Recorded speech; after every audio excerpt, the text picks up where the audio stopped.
Hey guys, it's Kat, and today I'm going to be doing the controversial parenting tag. I'm going to have to read it off my phone because I definitely don't remember all of the questions.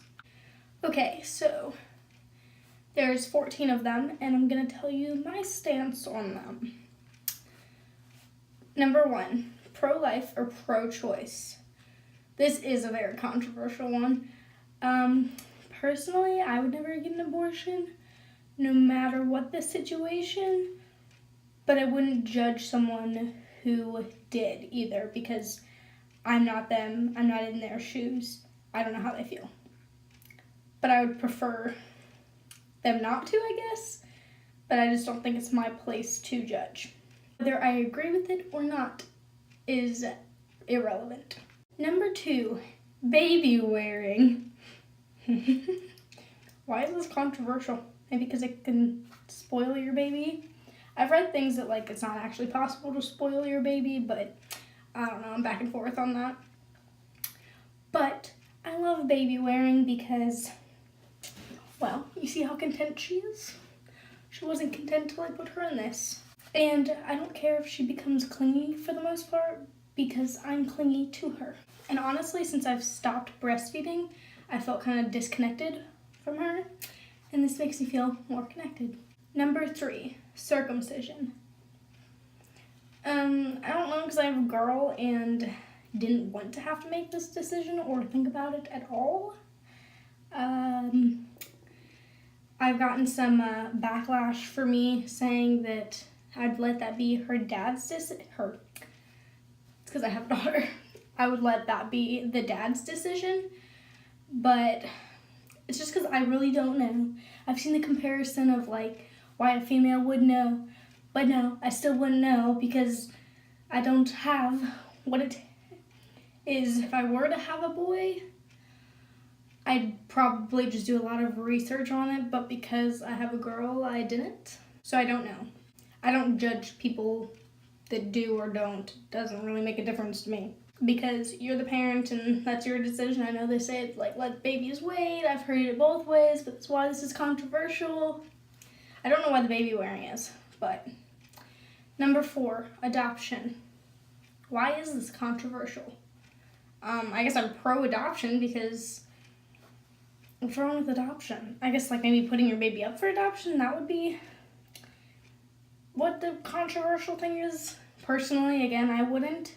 I would do whatever it takes to make it work as far as with my baby, but if someone else were to and choose a better life for their baby, I don't think that they should put them into the system. I think there's a better way to go about it, actually finding a couple that would be a good home for your baby. But I don't know all the in-depth details to that because I never looked into it. So yeah, I guess I'm pro-adoption. Number 5, baby piercing. I'm assuming that they mean piercing your baby's ears or something. I'm not going to. I don't know that it's really a big deal either way. I didn't have my ears pierced, and I'd rather just let her make her decision on that. And I know that piercing a girl's ears gets compared to circumcision all the time. And actually, I've seen most people that don't feel or don't believe in circumcising believe in ear piercing. Either way, that's dealing with scar tissue then. So I understand that that's a big difference. You can take an ear piercing out, but there will still be scar tissue there. You can't undo a circumcision though. Or I don't think you can, at least. I feel like it'd be really difficult if you could. I don't think you can actually undo it though. And then either way, it's gonna cause some form of pain whether your baby cries or not. I mean, you're doing something, but yeah, I don't know. There's no benefit to ear piercing, so I'm not going to. And if she wants them pierced when she's older, fine. And to be honest, I don't want to deal with it. I'd rather her be old enough and mature enough to take care of her piercings herself than me have to. There's already enough I gotta do. Number 6, breast milk or formula. So, as I already said, I've done both. There's a lot of things that I did with breastfeeding that if I would have known before, maybe I should make a video on that. But I definitely think breast is best, but formula is fine too. Like, there's nothing wrong with having a formula feed because there's a lot of people that can't, or it's just not the best option for them. So I think you should at least try to breastfeed, but if you can't, then you can't. So number 7, cry it out method versus other. So I think it's okay to let your baby cry for like a second. So like there'll be times I have to set her down to go to the bathroom. Like, you gotta go. And she'll cry. But like, I don't think it's okay to let your baby just sit there and scream. Because even if the cry it out method does end up working, in a way what you're teaching your baby is that to not cry because either way you don't care. And honestly, that's how they communicate. So if your baby's crying, they need something, whether that's to be changed or to be loved or to eat or are uncomfortable. Like, that's their way of communicating with you. But I think a little crying doesn't hurt. I just don't think it should go on for a long period of time. I mean, that's a little different when babies get older and are no longer like babies, but I haven't reached that point yet, so I don't know. Number 8, smacking. I'm assuming it's referring to spanking. Really? I know. That's how I feel too. But I don't personally believe in it. From my experience, all it does is cause the child to be more violent and teach them that hitting is okay. But I think there's also some situations that it ends up being beneficial, I guess. I don't know. I haven't been in any of those situations, so I wouldn't know, but I've heard of that being a thing. But personally, I would prefer not to. Number 9, co-sleeping. I do believe in co-sleeping. Bed sharing, not so much.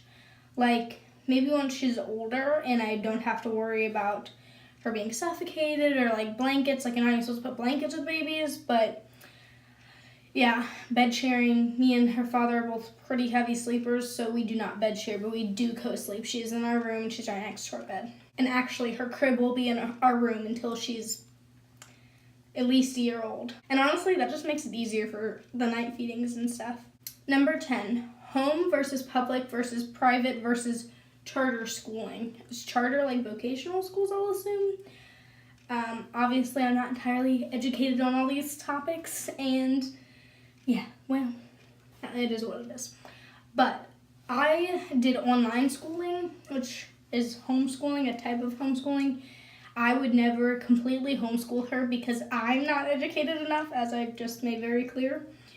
And people go to school for many years to be teachers, and I didn't. So they can teach her more than I can, and I think it's also important for her to have social interaction, especially like if she doesn't have a sibling, end up with a sibling. I would like for her to, but that's not the point.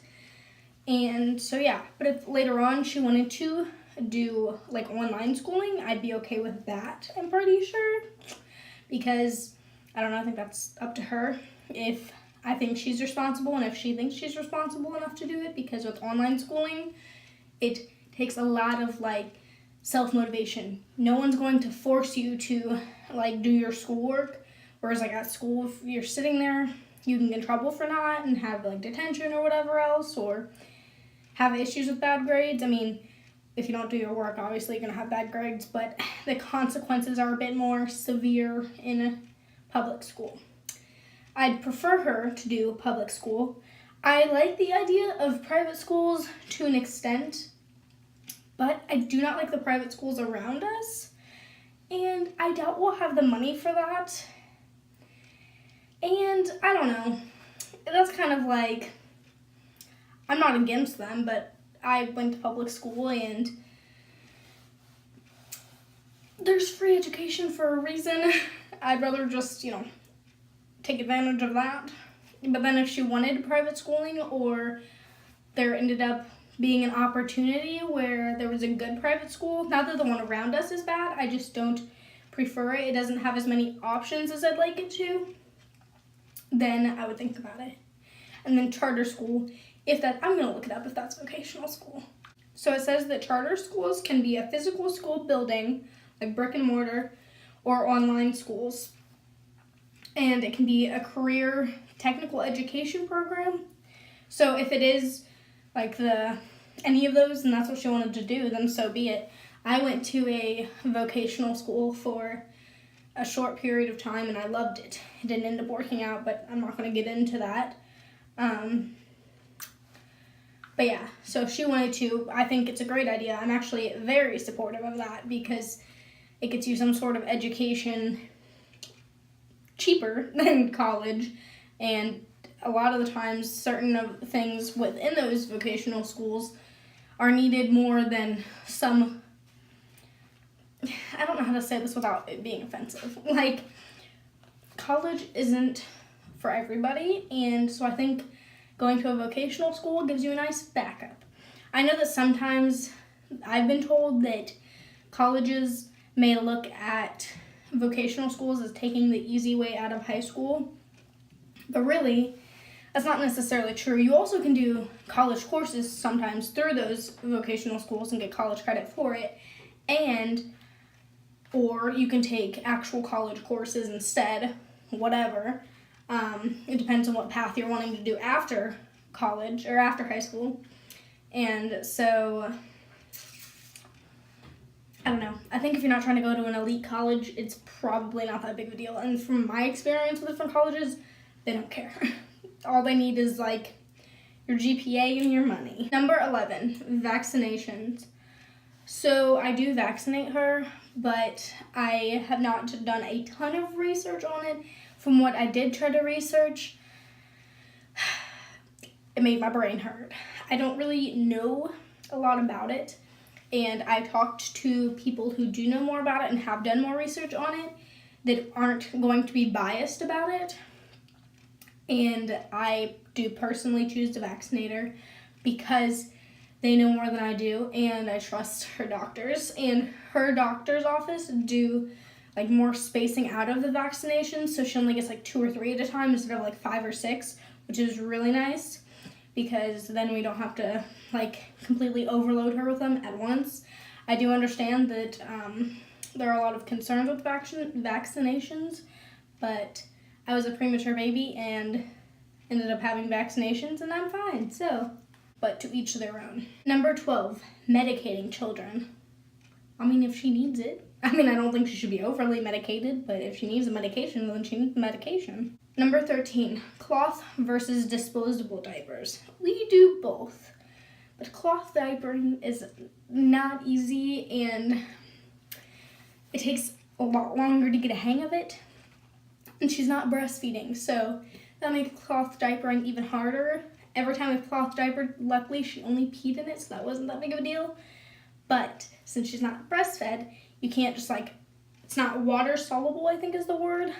Soluble, I can't say that word. But I know more about it now than I did before. So for like future babies, I would like to try cloth diapering and do a lot more research on it before and try to breastfeed longer and make it work better.